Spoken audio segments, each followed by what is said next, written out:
So in this lesson we're going to be taking a look at object destructuring, which is an important topic in JavaScript generally, as well as with React.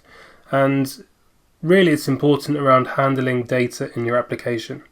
So quite often you'll be dealing with very large objects or even creating large objects, and then you'll have to grab pieces of that object for rendering on the UI. And in this lesson we're going to be using the hypercube specifically and just getting some practice in destructuring our hypercube. For some of you this will be a refresher, for others this will be new, so we'll just take it from the top. The first thing I'm going to do is just remove our console in cycle list, and we can work from this point here. So we're going to create a variable called data. And just to start as a challenge, why don't you try and destructure our hypercube?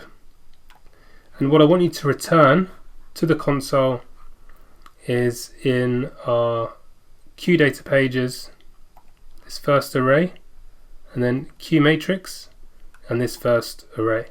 So this array of these two objects here, the dimension of computer and the measure here of $1,633. So this array I'd like you to return into the console in this component.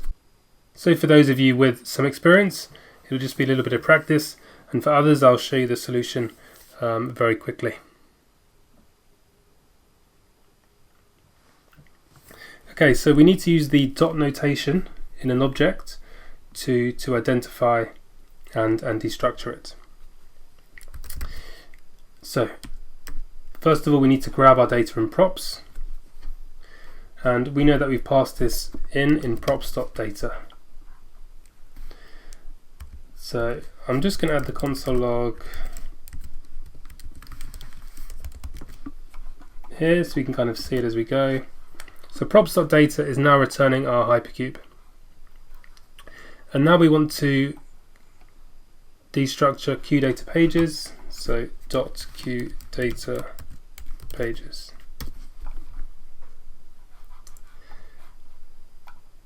Now this is actually an array, not an object. So this hypercube contains both objects and arrays. So in order to grab the first element of an array, we need to use square brackets and 0. And here you can see now we've got down to this object, and we know we need to grab QMatrix, so .QMatrix. And here is all of our data, and we just want to grab the first one, so again 0 for the first array of objects, and then we've got that first object here, so QText of table and the data and the measure value. And say now we want to destructure this array, so you can see this is an array of two objects. So how would we destructure this? What I'm going to do is show you that we can actually store this array into two variables of a name of our choosing. So for example, we can create a variable and use square brackets here of dim and measure. So dim for dimension and measure for measure equals data. And if we console log then dim, you can see it's taken that first element and our measure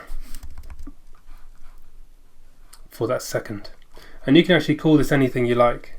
So with arrays, it is destructured based on the ordering, and you can just store that into any variable that you like. So our order is changing every time when we refresh because it is just a random data set, but you can see we're still returning that object into the console. And this is exactly the same as writing var a equals data and then the first element. Just a faster way for you to destructure. I'm going to change this to dim, so var dim equals data 0.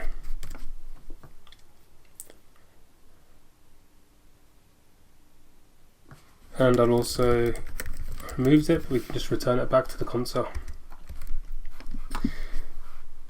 So let's practice again. So how about destructuring this object now? What I want you to return is the qtext of bike.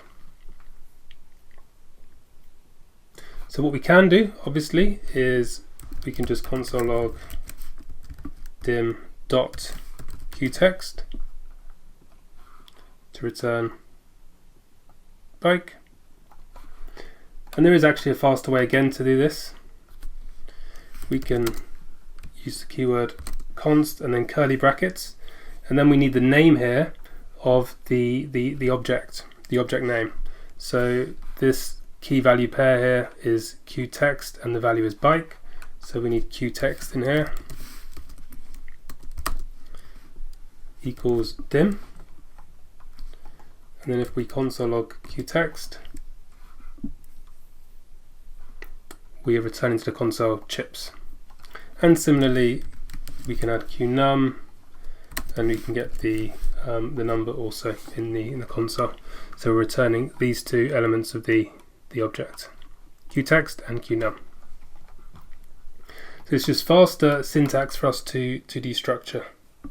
And we could also rename them. So maybe we want to destructure qtext, but call it text, destructure qnum, and call it number. This is going to throw an error now because qtext hasn't been defined and qnum hasn't been defined, and that's because we've renamed them on line 9.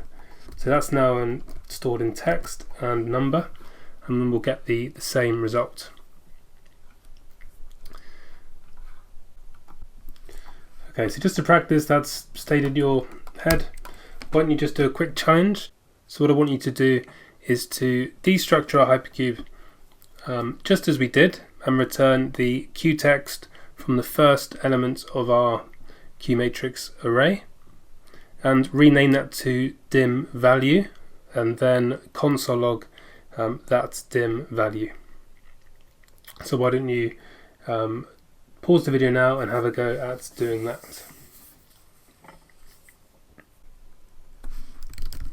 Okay, so let's just console log data just to remind ourselves, and we've got two objects here, and in one statement we need to return this qtext and name it to dim value.